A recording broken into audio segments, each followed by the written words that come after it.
Muy buen día para todos. Mi nombre es Alejandro Vela. En nombre de la Fundación Tequendama Horse Connection les damos la bienvenida a este ciclo de Masterclass. El día de hoy tenemos una ponente muy especial. Es Faride Vivas. Ella es de Venezuela. Es una hipoterapeuta profesional. Bueno, Fari, quiero que seas tú misma. ¿Qué regalo nos traes para el día de hoy? Adelante. Bueno, buen día para todos. Me imagino algunos por aquí, otros por allá, diferentes usos horarios.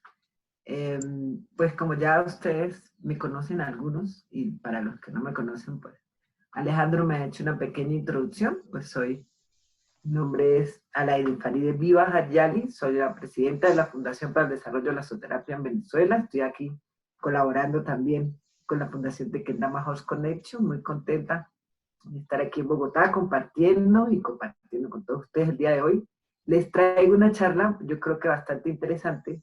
Vamos a hablar sobre biomecánica, aprovechando también mi conocimiento y mi experiencia como juez de caballos de paso, como juez de caballos cuarto milla a nivel internacional. Pues esta es una dinámica donde vamos a ver de una manera muy específica todos los movimientos del caballo y cómo es que se transmite el caballo esos movimientos al jinete. Vamos a abrir acá la presentación.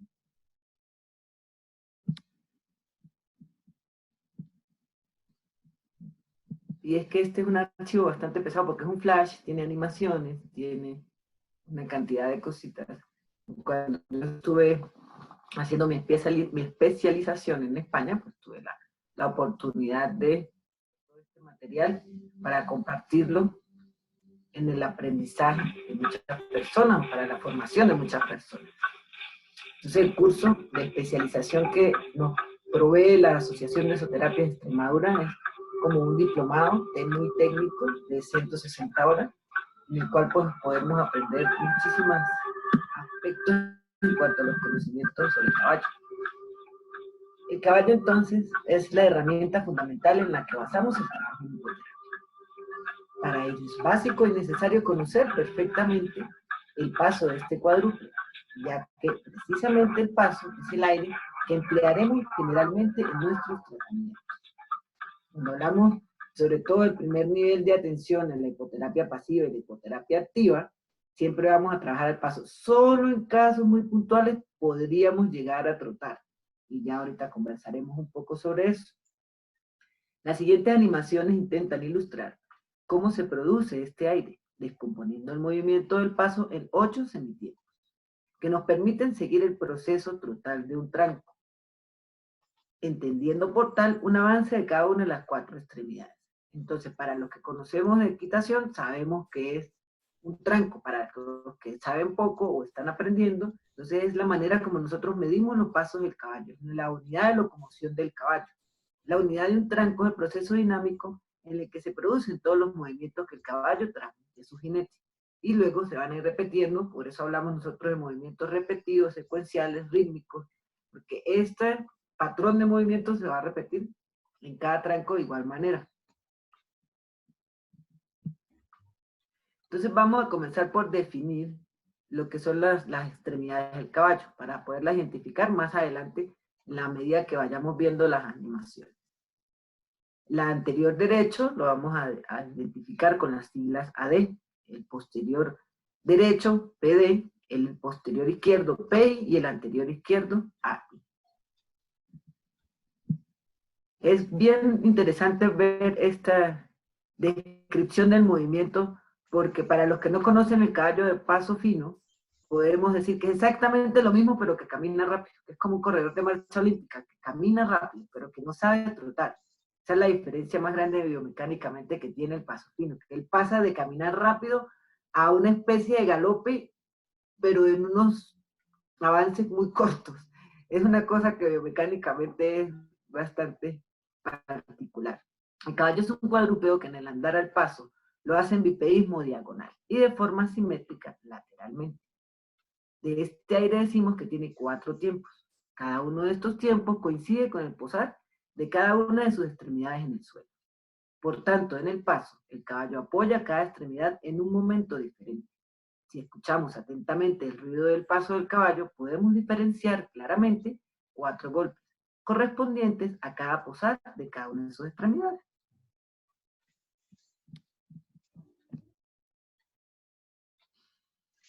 Para comprender entonces cómo sucede el movimiento de las extremidades en el paso, descompondremos este en los 4 tiempos y cada uno en 2 semitiempos.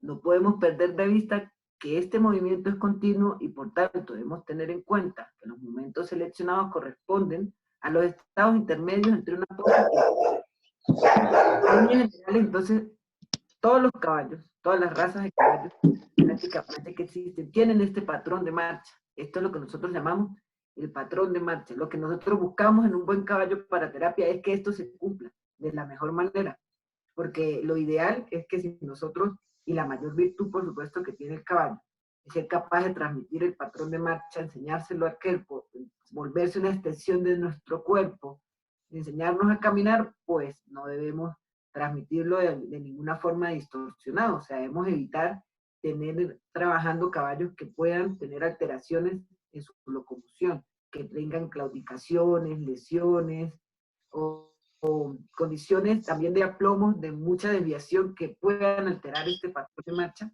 ya que pues lo ideal sería, ¿verdad?, para un buen caballo poder cumplir con estos parámetros que son los que nos marcan a nosotros la pauta para hablar de la transmisión de movimientos y de ese patrón, entonces, de locomoción.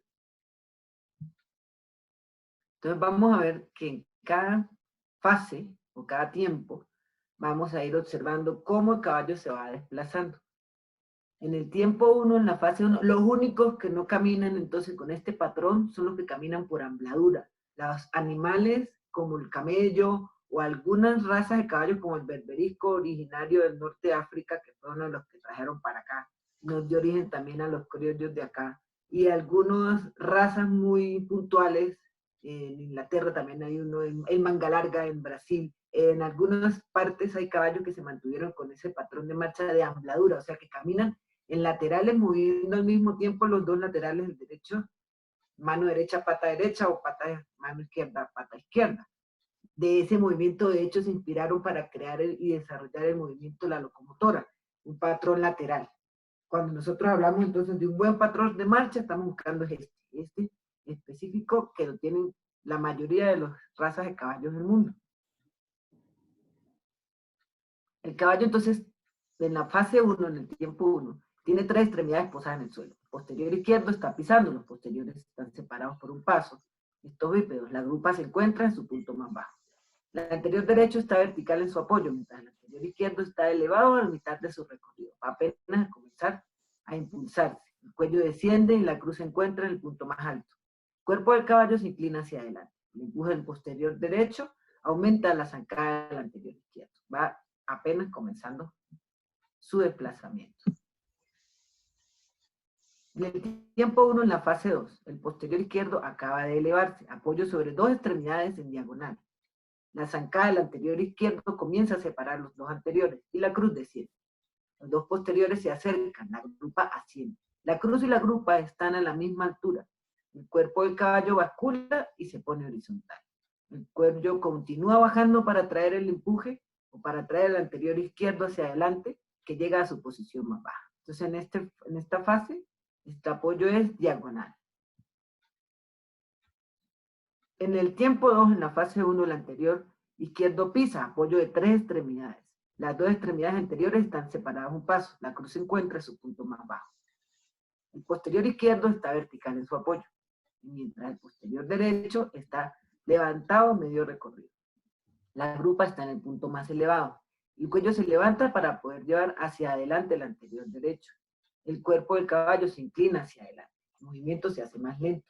La inercia del jinete, junto con la elevación de la grupa y el descenso de la cruz, hacen deslizar el jinete hacia adelante. Entonces ya comienza el jinete a percibir también ese movimiento en su base de los isquiones, en su base donde está sentado. En el tiempo 2, en la fase 2, entonces el anterior derecho se eleva, apoyo con 2 extremidades en laterales. En este momento es en el que el caballo tiene el apoyo lateral. Posterior derecho avanza mientras que comienza el empuje posterior izquierdo. La grupa comienza a bajar y el anterior izquierdo está vertical, la cruz sube. El cuello vuelve a descender mientras el anterior derecho avanza. Entonces, esta es la mitad, ahora se va a repetir todo, pero como si fuera un espejo. Volvamos entonces ahora con la mano derecha a hacer exactamente el mismo patrón que acabamos de hacer, pero en sentido, digamos, contrario, en sentido como de reflejo. El posterior derecho pisa apoyo de 3 extremidades, los posteriores están separados un paso. La grupa está en su punto más bajo. El anterior izquierdo está vertical, mientras el anterior derecho está elevado avanzando. El cuello desciende haciendo subir la cruz, que está en su punto más alto. El cuerpo del caballo se inclina hacia adelante. El empuje del posterior izquierdo acelera el movimiento del caballo. La inercia del jinete, la bajada de la grupa y la elevación de la cruz hacen deslizar el jinete hacia atrás. Ya vamos a ver después todo esto en conjunto, en animación, en planta superior. En el tiempo 3 en la fase 2. Ahorita vamos cuadro a cuadro. El posterior izquierdo comienza a elevarse, apoyo de 2 extremidades diagonalmente. Al avanzar, el anterior derecho separa a los anteriores, la cruz baja. Los posteriores se acercan y la grupa sube. El caballo comienza a bascular hacia adelante. El cuello baja al llevar el anterior derecho al suelo. En el tiempo 4, en la fase 1, entonces el anterior derecho toca el suelo, apoyo de 3 extremidades, los anteriores están separados un paso, la cruz está en su punto más bajo, el posterior derecho vertical, el posterior izquierdo elevado avanzando, la grupa está en su punto más alto, el cuello sube rápidamente para tirar del anterior izquierdo, la cruz está en su punto más bajo. El cuerpo del caballo se inclina hacia adelante, el movimiento del caballo se hace más lento. La inercia del jinete, la elevación de la grupa y el descenso de la cruz hacen deslizar el jinete hacia adelante. Y entonces en la segunda fase volvemos al apoyo lateral. Lo terminamos en el apoyo lateral. El anterior izquierdo se eleva, está en apoyo en 2 extremidades laterales, pero ahora en el lado derecho. Posterior izquierdo avanza, mientras el posterior derecho comienza su empuje. La grupa baja. El anterior derecho está vertical, la cruz sube. El cuello comienza a bajar para permitir el avance del anterior izquierdo. Termina el tranco completo, se ha cumplido el ciclo. Desde este punto se volverá a repetir cada fase. Entonces, esto que acabamos de ver en estos 8 semitiempos, 4 tiempos, 8 semitiempos dividido cuadro a cuadro, es solamente un tranco del caballo. A medida que avanza, va repitiendo exactamente este mismo patrón de movimiento. Ahora lo vamos a ver desde una visión superior en planta. Donde vemos los puntos es donde están los puntos de apoyo del caballo en el momento de la transición de su movimiento. Mientras se producen los 4 tiempos del paso, la espalda del caballo se arquea 2 veces por tranco, produciendo unas ondulaciones del rango. Durante el empuje de cada posterior, la espalda se estira para transmitir el esfuerzo de la cadera al cuarto delantero. Con la subida del cuello coinciden las flexiones de la espalda a la vez que se extienden las anteriores. Entonces ahora lo vamos a ver como también, ya vemos que hay 2 momentos en que el caballo o el jinete percibe que la cadera adelanta y retrocede, ¿sí? Ahora vamos a ver también cómo rota esa cadera y cómo son todas las secuencias de movimientos del caballo nos transmite. Cuando el posterior izquierdo avanza, la zona sacra se curva a la izquierda y en el momento de pisar el posterior izquierdo, la incurvación a la izquierda es máxima. Imagino que conocen las zonas del caballo también. Aquí hablaríamos de la zona cervical del caballo, ¿verdad? Hasta la cruz.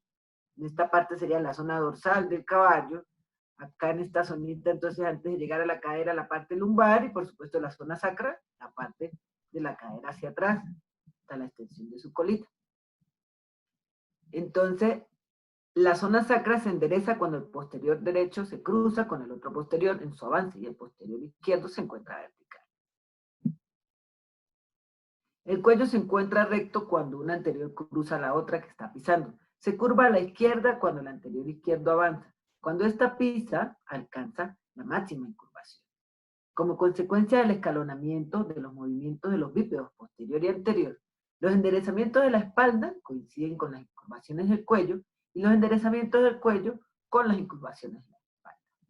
Esto también en caballos de tranco más fuerte, de más tracción. Cuando hablamos entonces de un caballo, por ejemplo, de paso, de un caballo pequeño, un caballo más criollo, todos estos movimientos se van a ver reflejados igual, pero de repente en menor dimensión o en menor intensidad. Durante los apoyos de 3 cascos, con un anterior, el cuello está recto y la espalda incurvada. Con los apoyos de 3 cascos, con un posterior, el cuello se incurva y la espalda se Por supuesto, entonces en caballos de mayor tamaño, pues si montamos entonces un percherón, vamos a notar una diferencia también bastante grande en cuanto a esos movimientos, y mientras más pequeño el caballo, de repente lo vamos a poder ir notando un tranco más pequeño, más corto y más suave. Durante los apoyos de los cascos diagonales se produce el enderezamiento de la incurvación de la espalda. Durante los apoyos en dos cascos laterales, las incurvaciones del raquis son máximas. Ahora lo vemos en conjunto, observen. 1, 2, 3, 4, 5, 6, 7 y 8. Ahí se los voy a dejar que ruede un poquito para que lo vayan analizando, lo vean, lo cuenten, lo entiendan, para que se den cuenta todo lo que sucede solo en un tranco.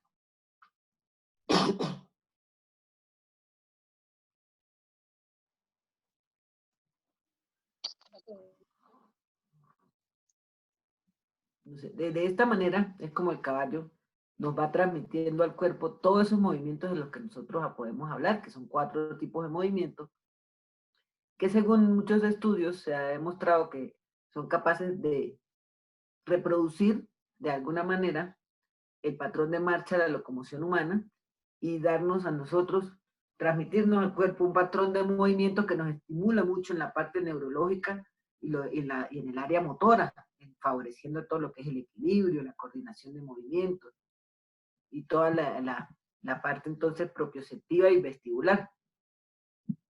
Vamos a continuar aquí. Entonces vamos a ver cómo es el efecto de esos movimientos sobre el jinete. Por supuesto, antes que nada veremos cuál debe ser la postura correcta del jinete sobre el caballo, para que estos efectos pues tengan lugar.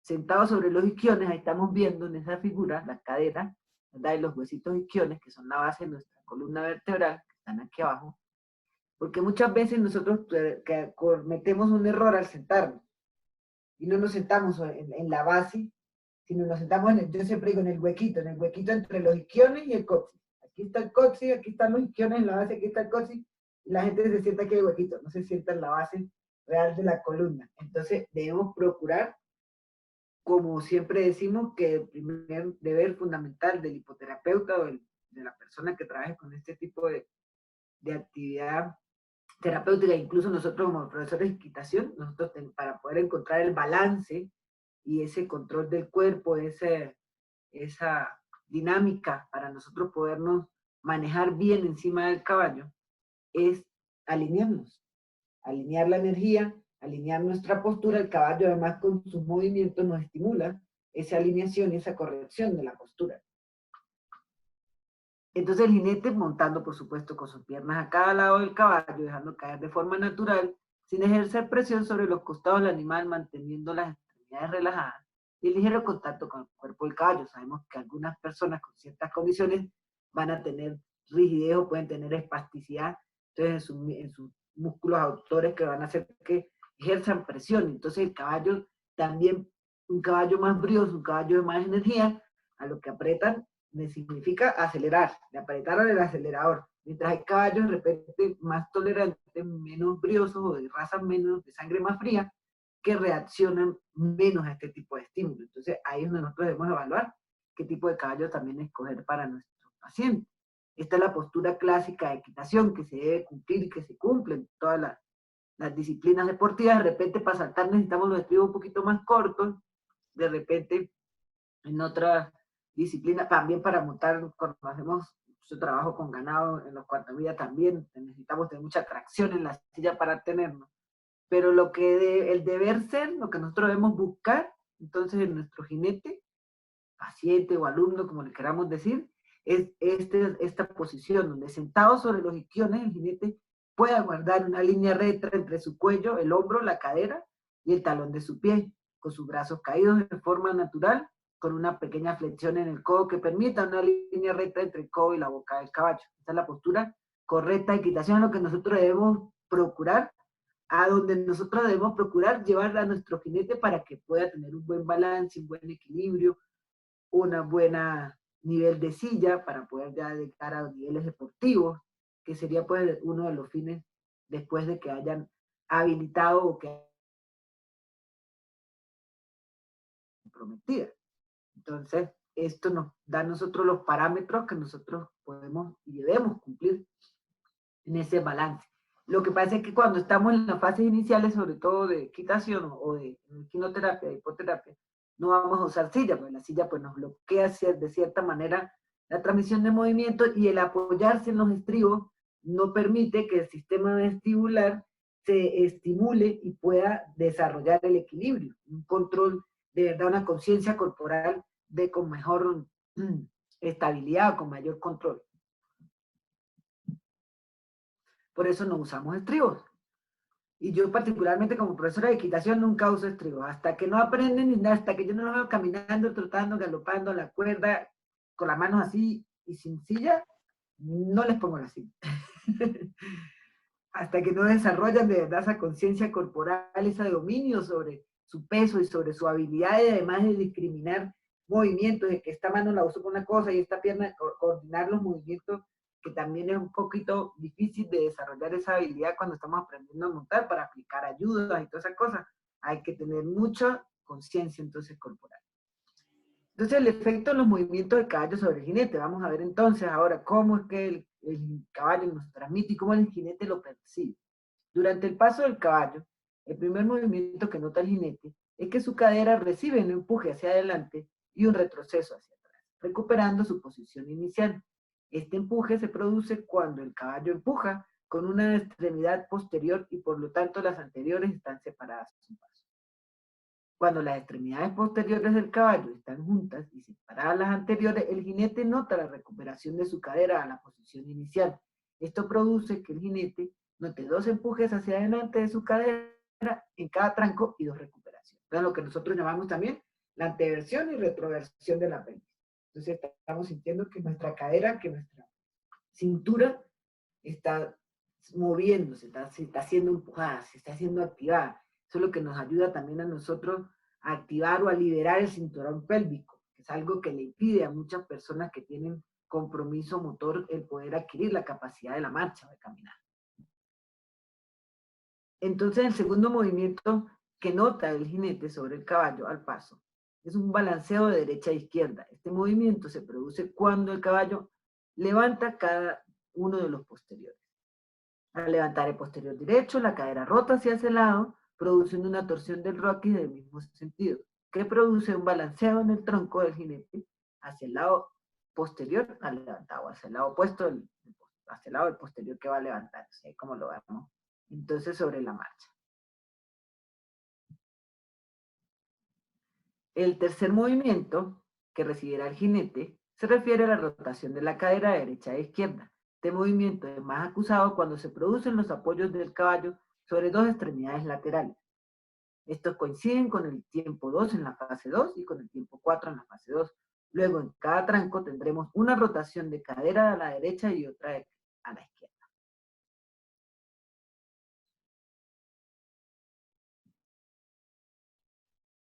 El último movimiento que percibe el jinete en el paso del caballo se refiere a una elevación y descenso de la pelvis y por tanto del tronco.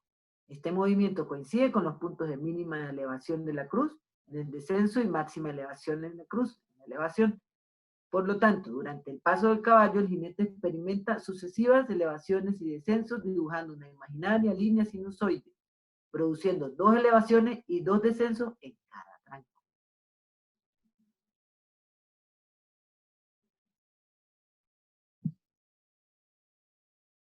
Entonces aquí vemos los cuatro movimientos en conjunto, que entonces si nosotros vemos, por ejemplo, una chica, una modelo caminando, que camina con un patrón de marcha, que como lleva su pie siempre adelante del otro, en una línea muy recta, puede uno notar cómo la cadera y cómo la elevación y descenso y cómo todo ese tipo de movimientos se ven un poquito más acusados, se notan un poquito más que en una persona que de repente camine muy normal o con las piernas abiertas o con otro tipo de patrón de marcha. Pero cuando nosotros necesitamos, por ejemplo, reeducar una marcha, cuando estamos en un proceso de rehabilitación, ¿a qué nos mandan a hacer pasarela? A mí me pasó. Yo tuve una lesión en una rodilla hace muchos años de una yegua que me pateó, me sacó volando y estuve de verdad muchos meses con mi rodilla malita porque se me bloqueó y los médicos me decían que no, que tranquila, que dentro de 15 días, que solo un desgarre de ligamento, que se me pasaba. Y yo 3 meses con mi rodilla bloqueada y nada. Y hasta que por fin cambié de médico varias veces, tuve que cambiar de médico varias veces, y logré que me llegó mi médico más querido y mi cuñado además, y me dijo, no, pero ¿para qué te vamos a hacer resonancias? Igual tengo que hacerte la artroscopia para desbloqueártela, y te vamos a tener que hacer reconstrucción de ligamentos y no sé qué más. Y le digo, mejor opérate. Caso que tuve que esperarlo, que él pudiera llegar a Venezuela. Estuve casi 6 meses con mi rodilla bloqueada hasta que lograron operarme. Después la rehabilitación fue bastante difícil, y cuando ya por fin ya tenía casi un año y ya me estaba recuperando y ya empezaba a caminar normalmente, me dice mi doctor, estás caminando horrible, ándate de pasarela.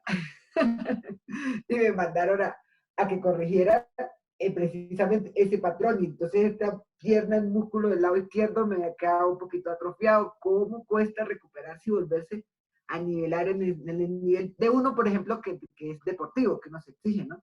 De una manera deportiva poder cumplir y poder utilizar su cuerpo de mucha manera? ¿Cómo me costó poder recuperar ese correcto patrón de marcha y esa habilidad y esa fuerza compensada entre las dos áreas del cuerpo? Es bien complicado. Aquí vamos a ver entonces lo mismo que estamos viendo, pero en una demostración un poquito más gráfica, más abstracta, digámoslo, cuadro a cuadro también, de cómo es que se suceden esos movimientos y cómo se transmiten hacia el jinete. Una demostración, entonces, de cómo el caballo nos va transmitiendo todos esos movimientos. Dependiendo de la raza, dependiendo de su musculatura, puede sentirse o tener nosotros, poder percibir un tranco, un patrón de marcha más acusado, más estimulante, digamos, dependiendo sobre todo del tamaño y la manera de caminar el caballo. Todos los caballos caminan entonces de esta manera, por lo general, y es lo que nosotros debemos buscar, este patrón de marcha. Cuando nosotros estamos escogiendo un caballo para cualquier tipo de deporte, siempre buscamos un caballo que pueda cumplir con un buen patrón de marcha y que tenga unos aplomos sólidos, unos aplomos. Sabemos que, o para los que no saben, los aplomos son la línea vertical que debe escribir la extremidad del caballo, la línea perpendicular que escribe la extremidad del caballo con respecto al suelo, y es como una columna. Si tenemos una buena columna, unas buenas bases, tenemos entonces un movimiento también sólido. Si tenemos unos aplomos desviados, vamos a tener unas columnas desviadas, unas columnas que no nos van a poder dar una muy buena sustentación. Entonces, en el trote, nosotros es un aire natural de 2 tiempos, decimos que el trote es de 2 tiempos porque los apoyos, las extremidades del caballo se producen en 2 momentos diferentes, siendo estos apoyos siempre diagonales, es decir, mano derecha, pie izquierda, pie derecha. Entre un apoyo y el siguiente, podemos distinguir una fase de suspensión necesaria para cambiar de los apoyos, para que el caballo pueda cambiar en sus apoyos, durante la cual el caballo tiene las 4 extremidades en el aire. Si nosotros entonces analizamos nuestro caballo criollo de trote y galope, debemos ver que eso es uno de los argumentos que yo casi siempre aludo para comentar que tenemos el mejor caballo de silla del mundo, porque los caballos deportivamente se diferencian de muchas maneras, mientras los árabes son los maratonistas de los caballos. Digamos que el caballo de carrera es el corredor de óvalo, de atletismo, ¿verdad? De 2000 metros planos, y entonces el caballo de salto es hanoveriano, el silla francesa es un caballo de 2000 metros planos con obstáculos, y el caballo de cuarto milla es precisamente un corredor de distancias cortas muy rápido, como un corredor de 100 metros planos. El caballo de paso es un caballo de silla, un caballo de paseo, un caballo para disfrutar sentados, porque tiene la particularidad de que no tiene fase de suspensión. El caballo es capaz de trotar y de galopar sin tener en ningún momento las 4 extremidades en el aire, sino manteniendo el contacto con el suelo. Esto es algo que mecánicamente también es digno de estudio, digno de tomar en cuenta, ya que gracias a eso es un caballo de mayor suavidad, que por ejemplo en el aire del trote no nos sacude, no nos saca de la silla. Nosotros podemos trotar sentados con una mayor comodidad, y eso pues también tendrá sus aplicaciones y sus variables para la hora de nosotros seleccionar algo para algún jinete que queramos poderle dar la oportunidad de que pueda montar a caballo y que tenga, por ejemplo, algún tipo de lesión que no le permita llevar un movimiento más brusco, o que tenga que llegar al momento de como nos toca en el trote hacer el asiento ligero, porque como el trote es un aire de movimiento brusco, que rara vez vamos a emplear en hipoterapia, pero sí en otras actividades, el jinete durante está sometido a fuerzas fundamentales. Una es la fuerza que imprime el caballo cuando se eleva para cambiar en los apoyos, en la fase de suspensión, y que empuja al jinete hacia arriba, despegándolo del dorso del caballo para volver a caer en el tiempo 2 en la fase 2. Entonces, ¿qué pasa? Que nosotros tenemos que encontrar una resultante, ¿verdad? Para podernos amoldar a ese aire, que es bastante brusco, porque la segunda es que nos empuja hacia adelante, la segunda fase también que nos maneja o que nos transmite el caballo en el trote es un movimiento rectilíneo, uniforme hacia adelante, que nos empuja hacia adelante y ejerce una fuerza e inercia sobre el jinete en el sentido de la marcha. Entonces nosotros, como jinetes, debemos encontrar entre esas dos fuerzas una resultante que combine ambas y que dé como resultado el movimiento de la pelvis en diagonal, de tal manera que amortigue la elevación mientras acompaña el movimiento lineal del caballo. Eso es lo que nosotros llamamos entonces asiento ligero. Mientras en el caballo de repente de trote criollo podemos entonces mantenernos en un asiento profundo muy cómodo. En el caballo de diagonales más grande, más fuerte de otras razas, vamos a necesitar recurrir a nuestro asiento ligero para poder entonces llevar el ritmo. No es que en eso tampoco no se pueda ir sentado, porque si nosotros practicamos en un caballo de este tipo de trote el asiento profundo, también podemos ir sentados, pero va a requerir que nuestra cadera esté mucho más libre y de que el jinete esté más relajado y más amoldado, ¿verdad? En ese caballo para poder llevar el movimiento sin maltratarse, sin rebotar y sin rozarse, ¿sí? Porque si estamos tensos y vamos a hacer asiento profundo y estamos tensos y no logramos soltar nuestra cadera, lo lamento, pero me van a salir unas ampollas por allá donde les conté. Entonces, esto es bien interesante cuando hablamos de biomecánica, de sentir, de transmitir, de analizar, de evaluar en que diferentes razas nos pueden aportar también diferentes tipos de movimientos. Hay caballos entonces de trote más suave que de repente no nos sacuden tanto, hay caballos de trote más brusco, dependiendo sobre todo de su tamaño y de los ángulos que él tenga y el deporte que practique. Porque un caballo que tenga un buen resorte para saltar o para correr, es un resorte, también va a ser un caballo de trote brusco, normalmente.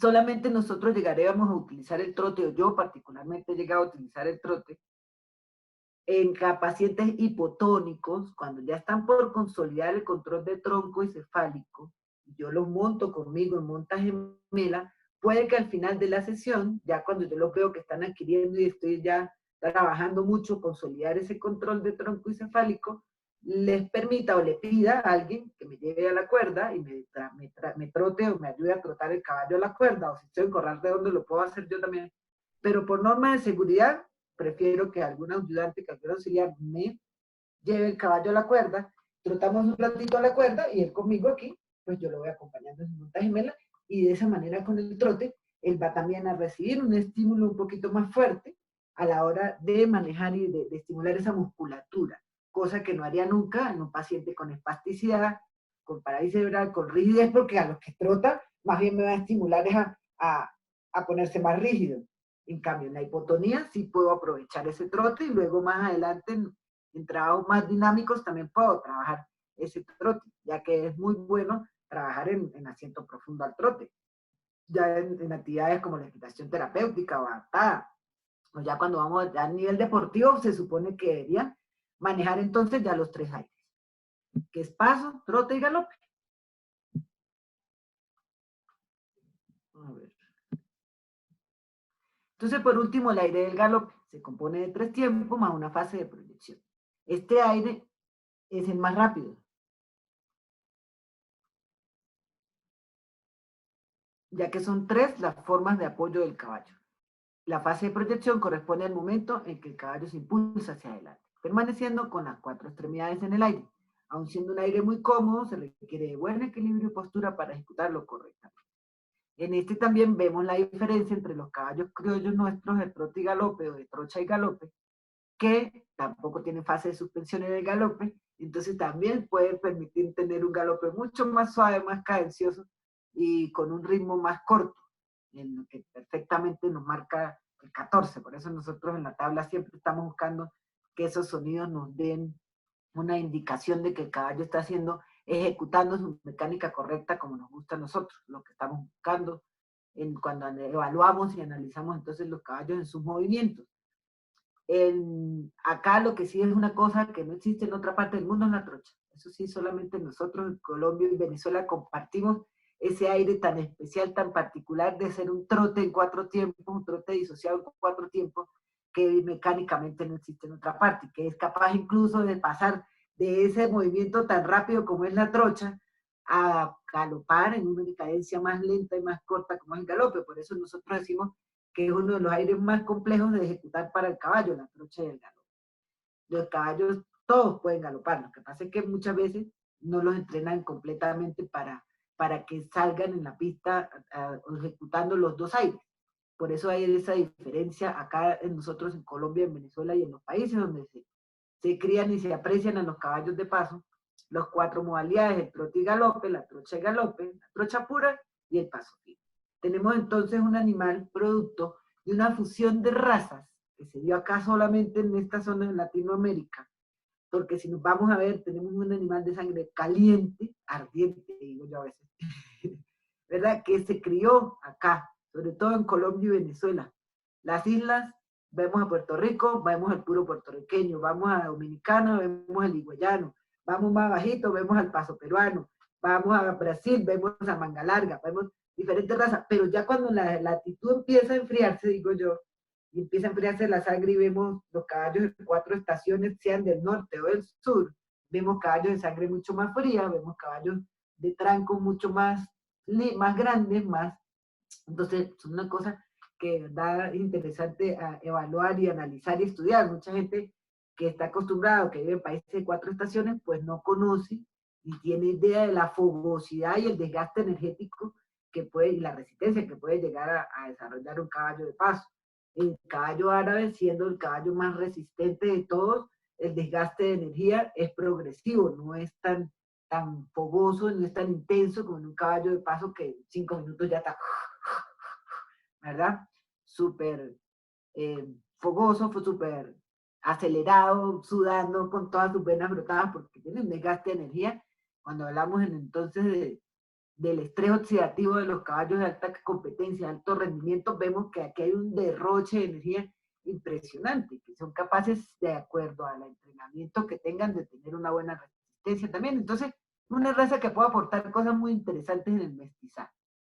A mí me encanta particularmente, y sería maravilloso, y es un caballo maravilloso y súper versátil, que a veces dicen algunos criadores que piensan que los caballos, de repente, como vivimos en el trópico y tenemos comida para todo el año, no, el caballo no tiene que preocuparse mucho de guardar energía para el invierno, y nosotros tampoco, entonces tenemos una manera de ser muy diferente.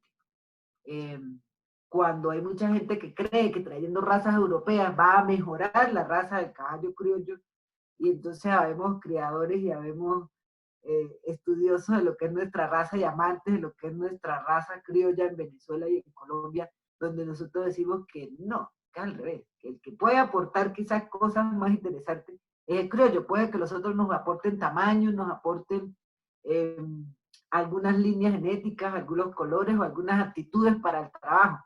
Por ejemplo, como con los cuartos de milla. Me encanta un mestizo de trote y galope con cuarto de milla en diagonales, porque es un caballo que me sale muy versátil para el trabajo, muy versátil para lo que yo le pida, y además que puede mejorarme un poquito el tamaño y la musculatura el cuarto de milla, pero el criollo le da una adaptación al medio y una fugacidad, una energía, una resistencia que no la tiene el otro. Entonces, ¿quién versus quién? Siempre en todos los mestizajes, cuando nosotros hacemos mezcla, debemos analizar qué es cuál es el producto que nosotros queremos de verdad sacar de allí. Cuando mezclamos un percherón con un cuarto de milla, o cuando mezclamos un caballo de pura sangre inglés con un cuarto de milla, que son los caballos también que se utilizan más para el polo, o cuando mezclamos un caballo árabe con un pura sangre inglés para sacar un anglo árabe para carrera, porque le estamos buscando la resistencia, le estamos buscando cosas. Entonces es interesante analizar y ver que todas las razas de caballos tienen grandes virtudes, grandes cualidades que nosotros podemos aprovechar en la hipoterapia y a través del conocimiento y del estudio de todas sus mecánicas, a la hora de seleccionar el caballo para un jinete, para un paciente, para un alumno. Entonces, pues hasta acá creo que hemos llegado con la clase de hoy. 40. Espectacular, Fari, no sabes Hasta cuánto me emociona, porque de primera hasta mano, aquí los aires naturales del caballo, estos serán los que empleemos habitualmente en nuestras terapias, especialmente el paso. No, qué belleza. Como la equitación Miles de danzal, aplausos. más extenso. ok. Fari, antes de dar inicio al ciclo de preguntas, quiero que nos cuentes un poco qué estás haciendo, cuáles son los cursos que dictas, dónde estás ubicada. Es decir, hay muchísima gente que quiere seguirte y quiere saber qué estás haciendo, Uy, ¿vale? Pues por el momento estoy acá en Bogotá, colaborando contigo en la Fundación de Kendama Horse Connection. Estamos dando, tenemos curso de capacitación en hipoterapia, acabamos de sacar nuestro curso online donde estamos dando toda la formación del marco teórico del curso, que consta de 12 clases, de 2 horas cada una, o sea, son 24 horas de clase, son 3 niveles, donde vamos a ver el primer nivel introductorio, que es todo lo básico de lo que son las terapias ecuestres. El segundo nivel es más enfocado hacia el caballo, selección de adiestramiento, doma natural y todas esas cositas.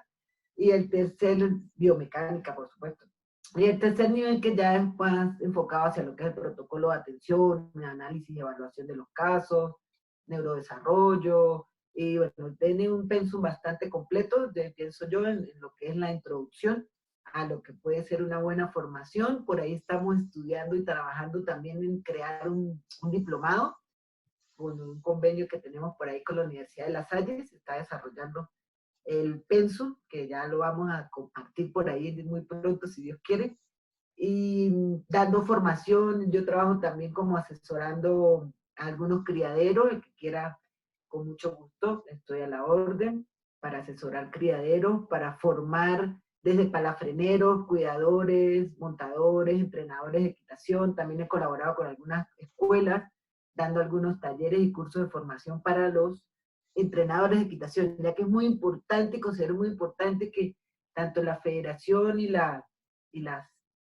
organizaciones, las asociaciones encargadas de todas estas actividades, pues deben tomar esa iniciativa de darles capacitación y certificar a esas personas que están trabajando con el mejor cariño del mundo o con la mejor intención de aportar algo a nuestros chicos, pero darles esa capacitación y la formación que ellos requieren para poder hacer un trabajo con mucha responsabilidad y con mucha ética, con mucho profesionalismo, sin poner en riesgo entonces a los usuarios, porque lo más importante, considero yo también, es que si usted tiene un buen conocimiento, pues usted está ayudando a minimizar los riesgos que pueden ocurrir, porque estamos en una actividad realmente que tiene sus riesgos, que tiene sus características bien particulares. Como hablábamos ayer, incluso en algunos países las aseguradoras no quieren asegurarnos, y en Venezuela siempre tuvimos mucho ese conflicto, porque nos consideran una actividad, el caballo, la actividad de la equitación, una actividad de alto riesgo. Entonces no, es a veces complicado poder manejar esa parte también legal. De allí viene entonces la importancia de que todos los que trabajamos y estamos involucrados en esto estemos muy bien formados, muy bien capacitados, lo mejor posible, porque de esa manera vamos a poder también controlar o minimizar todos esos riesgos que nosotros vamos a correr en un ambiente. Oh, Estoy por acá, a la orden, Fundasú Venezuela, Fundación para el Desarrollo de la Zooterapia en Venezuela. Mi número de teléfono acá en Colombia, 322-929-9556. Mis correos electrónicos los voy a pasar por ahí. Fari59 es el personal, @hotmail.com, y Fundasú Venezuela, @gmail.com es mi fundación. Estamos entonces también reactivando algunas actividades. Voy a estar próximamente una temporada en Venezuela reactivando actividades de mi fundación, ya que por allá tengo algunos compromisos de ir a darle una mano a toda mi gente, y igualmente estaremos por aquí, por Colombia, a la mano, ya que somos vecinos y hermanos. espectacular, Fari. Sé que mucha gente me va a pedir el número celular, yo lo puedo facilitar de forma directa, ¿correcto? Ujú. Ok, para quienes de pronto no alcanzaron a tomar nota, me pueden escribir igual al WhatsApp y yo les hago el envío. Estos van a ser grabaciones que quedan en el canal de YouTube de Alejandro Vela de Masterclass. Ahí se pueden inscribir y verlas, ¿vale? Entonces vamos a empezar con el ciclo de preguntas. Quisiera manifestarles que quien desee preguntar en este momento lo puede activar su micrófono. Adelante.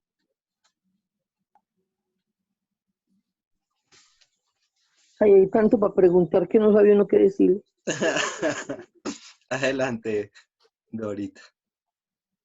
Faride, me parece espectacular.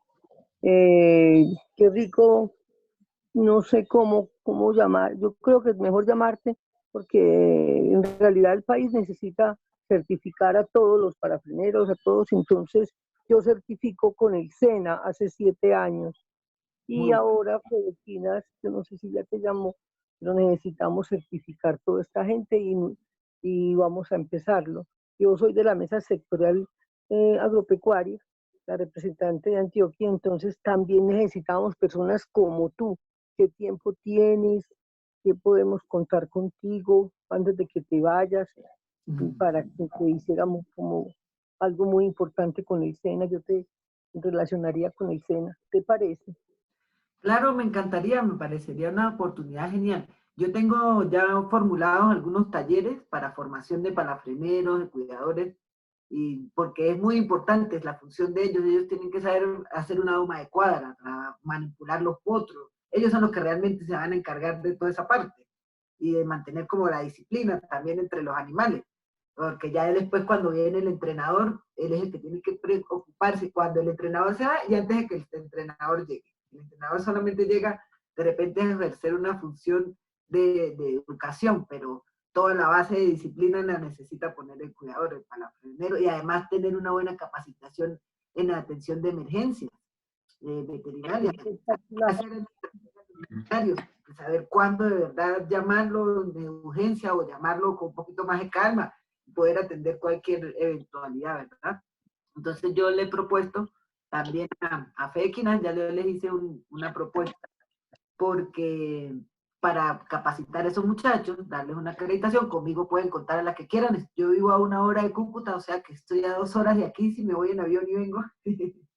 Ah, ¿Sí? bueno, porque eso yo no lo sabía ni Estoy muy Fedequina. cerca y a la mano y voy a estar viniendo constantemente, yendo para allá y para acá. Yo vivo a mi casa a 1 hora de Cúcuta, yo soy de San Cristóbal. Entonces, por eso siempre he tenido mucho contacto acá, siempre he venido con mucha frecuencia. Y yo sé que me van a requerir y me van a querer aprovechar para muchas cosas y pueden contar conmigo perfectamente. Es cuestión de cuadrar horarios, fechas y coordinamos y listo, no hay problema. Pero Eso, perfecto, coordinaríamos tú y yo porque yo pues con el SENA llevo 7 años haciendo eso. Yo soy la que le hago las baterías y los instrumentos a ellos para poder certificar los profesores en Colombia. Y como era la única certificadora, porque le he rogado a todo el mundo, vea, tiene que graduarse con el SENA, hay que graduarse con el SENA. Entonces yo sería le hice la... maravilloso. Sí, maravilloso va a ser, porque en realidad, qué charla tan interesantísima, muy buena, muy bien explicada. Te felicito, Y, Farideh. sabes, Dorita, que mi inquietud también ahorita con Fedequinas ha sido, como yo soy juez de Confepaso, es la inclusión de los niños especiales en el deporte. Ellos quieren abrir las categorías especiales, pero les falta mucho todavía entender cómo se deben clasificar y cómo se deben organizar, y además empezar por capacitar a los profes, capacitar a los instructores de equitación que están recibiendo y están trabajando con este tipo de niños para que puedan hacer una mejor labor, un mejor trabajo, bien enfocado con unos parámetros claros y unas normativas, ¿verdad? Que lo debe establecer la federación. Sí, ¿Ves? yo voy a reunir que Sería ya maravilloso Alejito, para la capacitación para poder certificar también de una manera formar esa parte. esa Genial. parte, porque yo me he certificado fuera del país, pero Alejandro me dijo, ¿por qué no haces el curso? Entonces he tratado con muchas escuelas que hagamos contigo ahora, lo hagamos para que ellos se certifiquen, porque no tienen otro tipo de certificación, y que podamos irnos para Fedequinas y mostrar el proyecto ya bien montado. En eso estaba hablando con Víctor Vélez también. Ah, Lo he perfecto. puesto. Yo lo he Perfecto, yo creo que para sí. hacerlo. Le di una En- charla de técnico de Fedequinas también hace unos meses. Porque, pues a ver, yo tengo la parte que yo te digo del SENA trabajando 7 años y yo le hice la conexión a Beatriz Salgado con el director del SENA. En esta semana estuvimos estudiando, pues, haciendo todo, pero ya que tú también lo pasaste, sería muy bueno que entre las dos nos uniéramos. Yo ya tengo la parte avalada del SENA, que es lo más importante en este momento, y entonces, y tú tienes muchas ideas espectaculares de la organización. Yo también le pasé a ellos, a Fedequinas, el mismo proyecto tuyo, sin tuyo hablar. Entonces es muy importante que lo hagamos. Estamos conectadas ahorita, estamos conectadas. Estamos conectadas, pero mucho. Cuenta Ok, conmigo porque es gracias. un trabajo que está por hacer. Sí, es una labor que hay que hacer, pero grande. Qué bueno. Eres muy, muy Yo con linda. Beatricita Gracias. también he hablado de esto. Yo soy muy amiga de Beatriz hace muchos años y hemos conversado bastante de esto y hay que ir caminando poco a poco. Ah, qué bien. Qué bueno, qué bueno. Ok. Dale, cuenta conmigo, Dorita. Gracias. Sí, voy a contar contigo y tú conmigo. Claro que sí. Vale. ¿Quién más que quiera activar su micrófono y vamos con la parte de preguntas?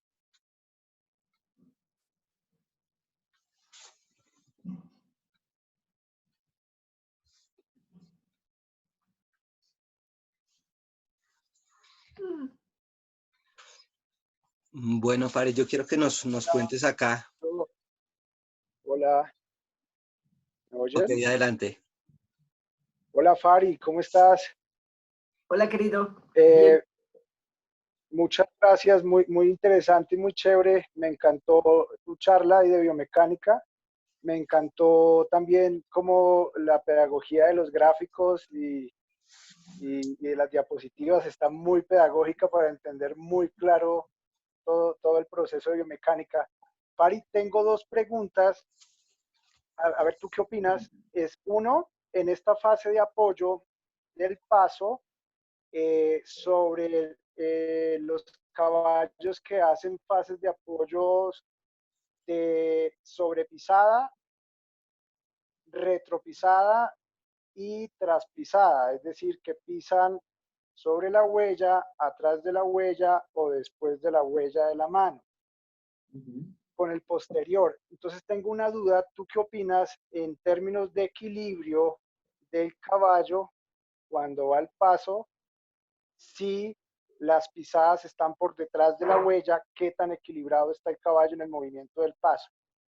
Si me explico la pregunta, esa es la primera. Y la segunda pregunta que tengo es, ¿cuál es la alzada de los caballos de trote y galope colombianos? Esos tienen alzadas un poquito mayores que las de Más grandes. paso fino.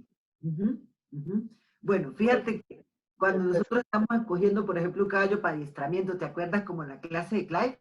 Cuando nos estaba hablando de la B, de la pisada, cuando el caballo está reunido, cuando el caballo tiene un buen patrón de marcha, nos marca como esa B entre la mano y la patica. Eso Sí, tiene mucho que ver sobre todo con los aplomos. Si un caballo sí, tiene un aplomo, tiene buena pisada, tiene buen patrón de marcha, tiene buen equilibrio. Si la columna está desviada, no tiene muy buen equilibrio. Entonces eso como que también incide de alguna manera. Los caballos grandes, los caballos que usamos para adiestramiento por lo general tienen bastante buena plomada y tienen un patrón de marcha muy correcto. Cuando la pisada está desviada, si nosotros la vemos, vemos entonces la huella que nos va dejando el caballo, ¿verdad? Y vemos la pisada muy cerquita, pues a veces hay caballos que se pueden alcanzar y se pueden lastimar, entonces pueden tender a de repente tropezarse.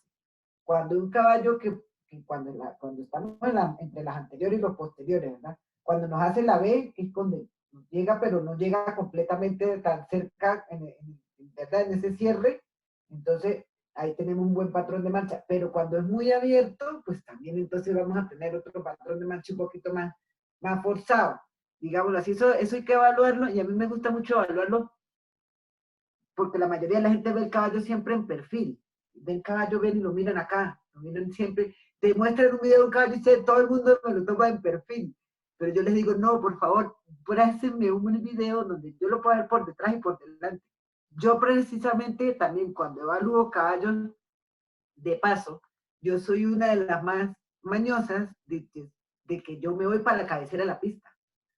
A mí me gusta irme para la cabecera de la pista porque yo así lo puedo ver por delante y por detrás. Yo no me quedo todo el tiempo parada viéndolos de perfil. Siempre y si tengo una duda de aplomo, si tengo una duda, siempre me voy a la cabecera de la pista para poder evaluar eso, porque hay caballos entonces que pueden cruzarse de mano, que incluso en el alcance se pisan la herradura y se la arrancan. Son caballos que van a tender a tropezarse. Un caballo que se cruce de mano, terrible estos aplomos para trabajar. Un caballo que se cruce de patas de repente no tanto, aunque a veces se alcanzan también y se lastiman, y entonces los hace estar incómodos, entonces los hace perder también el ritmo. Sobre todo en un caballo de paso que nosotros somos tan exigentes en eso, notamos mucho eso. En un caballo incluso, imagínate, para hacer adiestramiento, cuando va a hacer los cambios, si un caballo no tiene buena sustentación, buenos aplomos, pues no va a ser de repente tan ágil. Si no tiene buena elasticidad, o sea, buenos ángulos en la escápula, en el codo, en los anteriores, en el fémur y en el corvejón, en los posteriores, pues tampoco va a ser muy ágil para poderse mover. Igual pasan los cuartos de milla. Eso ya es para otro curso del Mercito, lo que es análisis morfológico de los caballos. Pero sí, No, sí, no, yo sé. No, mi pregunta puntual para no, pero, aló. No, mi pregunta puntual es si tú consideras que un caballo que pisa por detrás de la huella de la mano es un caballo equilibrado o desequilibrado. Es la pregunta. Si el caballo pisa detrás de su huella, es un caballo equilibrado. ¿Es un caballo qué? Si mantiene una línea recta entre la pisada y la de atrás, debe ser un caballo equilibrado, ¿sí? Porque cuando pisa la mano por un lado y la pata por otro lado, no es un caballo que no va en línea recta, o sea, que no va alineado, que se me está yendo en dos pistas. Sí, la mano va aquí y la pata va aquí, o aquí, el caballo que no está alineado, se me está yendo en dos pistas, como si estuviera haciendo un ejercicio de espalda adentro o de espalda afuera, ¿sí? Pero eso respecto a equilibrio lateral. El buen patrón de marcha debe ir con adelante de su huella, adelante de la otra, en una línea recta, claro que sí. Entonces los caballos de paso, de trote y galope, sí son más grandes, son los más altos, son los que nosotros le pedimos en la alzada mínima, tiene que ser 1.38 en hembras, 1.40 en machos, mínima, la mínima. Entonces, por lo general tienden a ser más grandes, 41, 45. Yo he tenido caballos trotones hasta 1.50. Después he llegado a ver. Ya más grandes, no pasan de 1.50, pero sí he visto y he tenido caballos de 1.45, 1.50. Y porque entonces en la trocha ya se pide un poquito menos y en el paso fino entonces 1.36 llego a 1.38 en machos, igual la mínima. Tampoco es mucha la diferencia. Pero los finos normalmente son los más bajitos, los más pequeños. La trocha en una estatura media, intermedia, y los trotones siempre son los más altos, los más grandes. Gracias. Con gusto. Ok, ¿alguien más que quiera activar su micrófono para preguntas o comentarios? Yo tengo una pregunta. Adelante, Ingrid. Tal, Fari, disfruté muchísimo tu ponencia, además de que aprendí muchísimo. Pero tengo una duda. En cuestión a morfología, me imagino que también tiene que ver mucho con la biomecánica. En caballos, por ejemplo, cuarto de milla, la grupa es muy grande y muy gorda, precisamente porque los usan para carreras. En cuestión de equinoterapia, ¿importa mucho esa parte de que sea una grupa caída o una grupa muy elevada? ¿O no tiene nada que ver? ¿No hay ningún problema para la verdad, mira, mi experiencia cuando trabajo con cuarto de milla, que me encanta hacer terapia con cuarto de milla, crío cuarto de milla,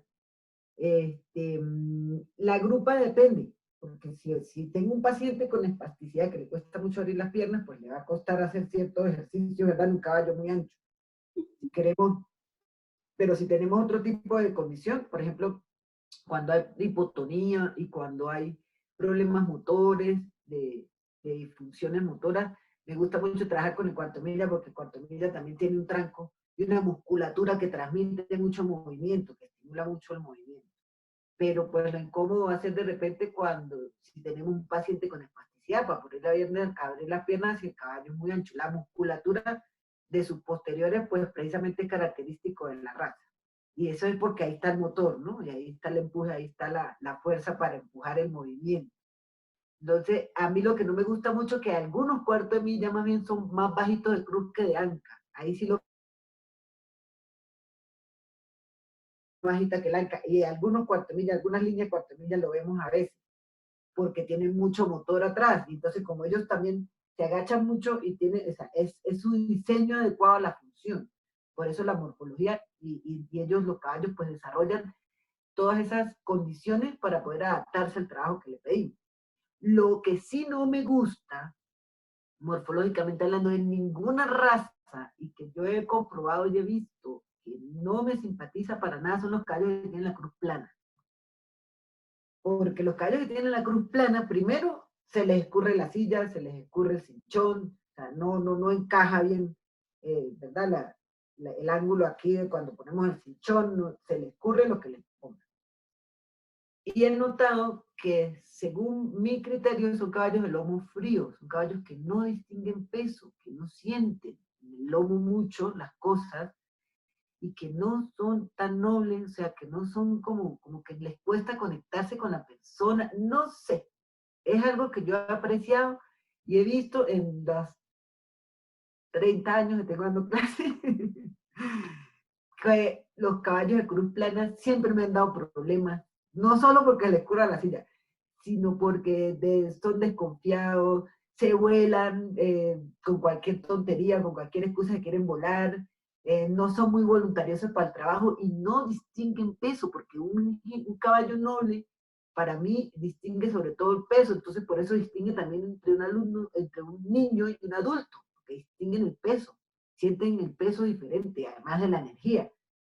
Pero los caballos de cruz plana no tienen esa sensibilidad. Entonces, es algo que estoy estudiando y que estoy por comprobar y que de hecho consultas con algunos compañeros por ahí, porque me han demostrado eso. Y en los cuartos millas se suele ver a veces caballos con esta condición de cruz plana. En los de paso también vemos, y en muchas razas, creo que en casi todas las razas se pueden ver caballos de cruz plana, pero no es muy común, pero sí hay. Entonces, eso va a variar dependiendo de muchas cosas. En cambio, en la musculatura, no, la musculatura además, para tú acostarte boca abajo encima de esas ancas grandes, redondas, divinas, todas musculosas, son tremendas guaditas.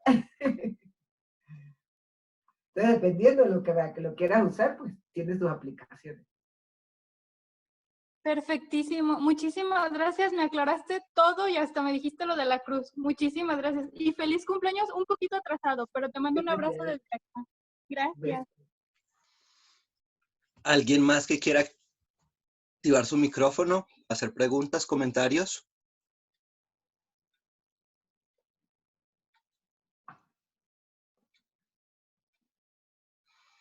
Ok, Fari, yo quiero que nos cuentes un poco a todos algún caso en una condición de parálisis cerebral, lo que hace esta biomecánica en ese tipo de situaciones, condiciones.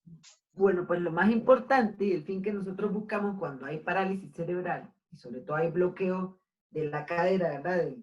De la pelvis, que podemos tener en alguna displasia cadera o alguna cosa, es fortalecer primero, o de repente no, bueno, mentira, fortalecer no. Creo que lo primero que el caballo nos transmite y nos ayuda en ese tipo de casos es a liberar el cinturón pélvico.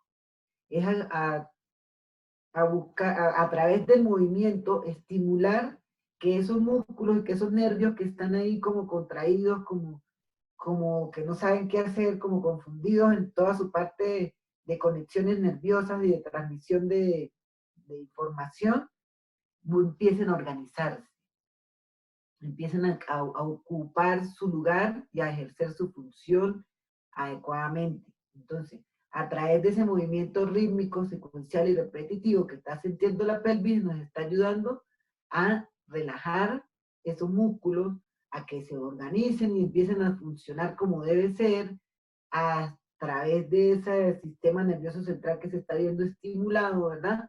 Empiecen a soltarse y lo que nosotros llamamos, como dice Eddie Cross también, a lograr soltar o liberar el cinturón pélvico para que pueda adquirir la capacidad de la marcha.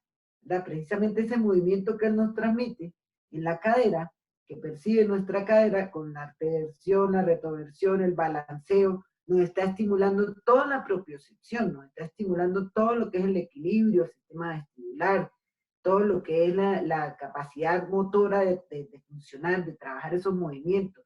Pero sobre todo yo creo que lo más importante es que nos ayuda a liberar ese cinturón pélvico, a que el cuerpo empiece a percibir lo que es el movimiento de la marcha y entonces empiece a tratar de emularlo, de dejarse llevar, pues yo creo que es lo más importante que nos hace el caballo y que nuestro cuerpo a través de lo que nosotros hacemos cuando intervenimos con nuestro jinete ahí sobre el caballo es ayudarlo a que se relaje y a que pueda entonces su cuerpo empezar a percibir todo eso sin bloquearlo, porque la espasticidad por un bloqueo.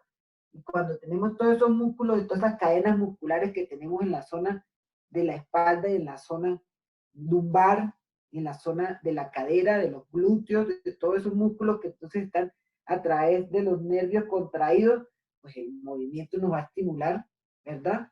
A que todo eso se vaya armonizando. Entonces yo creo que la función más importante que cumple el caballo en lo que es la estimulación de las cadenas musculares es armonizar toda esa energía que está ahí como retraída y que los nervios no saben cómo manejar para poder ir progresivamente enfocándonos hacia desarrollar nuestro objetivo, que es desarrollar la marcha, que el paciente, el jinete, pueda llegar a caminar.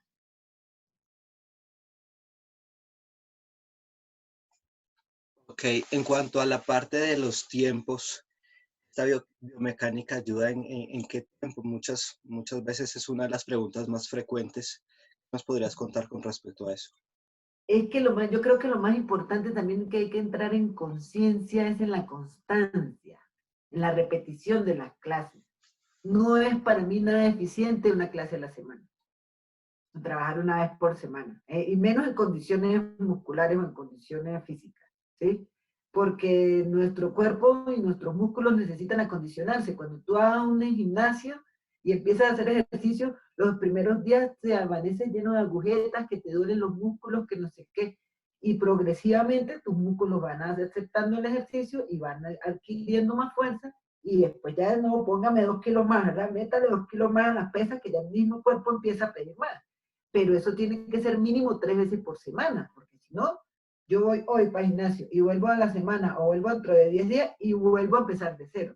Y es como si estuviera empezando de cero. Entonces un acondicionamiento físico requiere de que las sesiones sean más continuas, de que sean mínimo 2 veces por semana. Para mí ideal sería que pudieran ser 3, lo que pasa es que a veces las familias por los costos no las pueden manejar. Pero yo creo que estaría de acuerdo con Elmer y con todos los muchachos de que para poder establecer de verdad un ejercicio físico que dé resultados, que acondicione un músculo, que fije alguna información además en nuestro cerebro y en nuestros patrones de conducta o de lo que sea, mínimo debe ser 2 veces por semana. Ideal para mí sería que fuesen 3. Otra cosa, tampoco podemos sobrecargar. A veces vienen los niños, tienen tantas actividades, los padres tienen unas agendas también tan enfocadas en darles lo mejor, que a veces los saturan un poco. Entonces, de la fisioterapia no puede venir al caballo. O sea, no puede hacer 2 fisioterapias en un día. Si viene de la natación o de tal, no debería igualmente. Si viene del fútbol, pues no debería. Debería ser un poquito también más compensado, más o mejor repartido esas actividades. Porque, por ejemplo, si viene de la ocupacional o del lenguaje, al caballo chévere, reforzamos igual todo lo que los demás están haciendo, pero no le exigimos un ejercicio físico que llegue a extenuarlo, que llegue a agotarlo físicamente. Entonces hay que buscar un equilibrio, ¿no? En todas esas actividades, porque muchas veces las familias, a veces por darles lo mejor, entonces a veces les dan demasiado.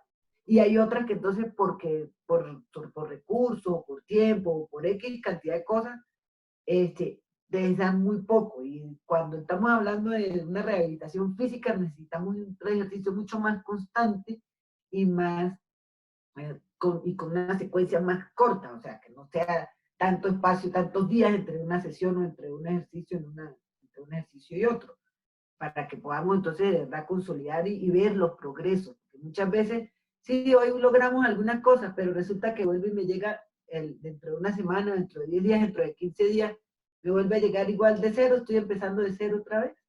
Entonces es bien importante eso también para aclarárselo a las familias y a todos los profesionales, que lo ideal es trabajar por lo menos 2 veces por semana, ideal 3, mínimo 2. Una vez a la semana, bueno, puede tener sus beneficios, pero no vamos a poder de repente lograr objetivos a un mediano plazo, porque los objetivos y los logros que nosotros podamos alcanzar y las metas que nosotros podamos alcanzar con nuestros jinetes van a depender mucho de eso, si en la constancia y en esa rutina que podamos establecer. Igual que cualquier deportista y en cualquier actividad. Si nosotros nos dedicamos más tiempo, podemos alcanzar cosas en un corto plazo o en un mediano plazo. En cambio, con menos tiempo, pues de repente se van a ir más a largo plazo o no se van a lograr alcanzar de la misma manera o con la misma eficiencia que podríamos conseguirlas si lo hacemos con una rutina más cercana. Entonces, bueno, eso va a depender de muchas cosas, pero como les digo, lo ideal para nosotros poder también alcanzar esos objetivos y establecernos unas metas viables, porque no podemos tampoco crearle falsas expectativas a la familia. No, si eso en 6 meses está caminando, en un año, no, no, no.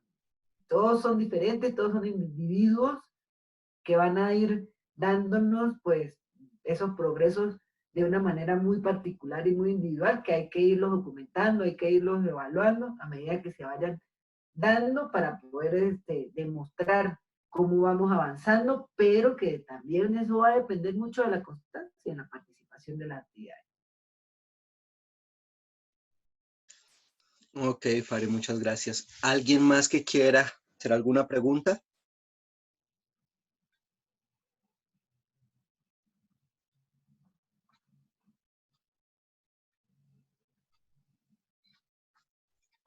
Ok, bueno, Fari, realmente muchas Bueno, gracias.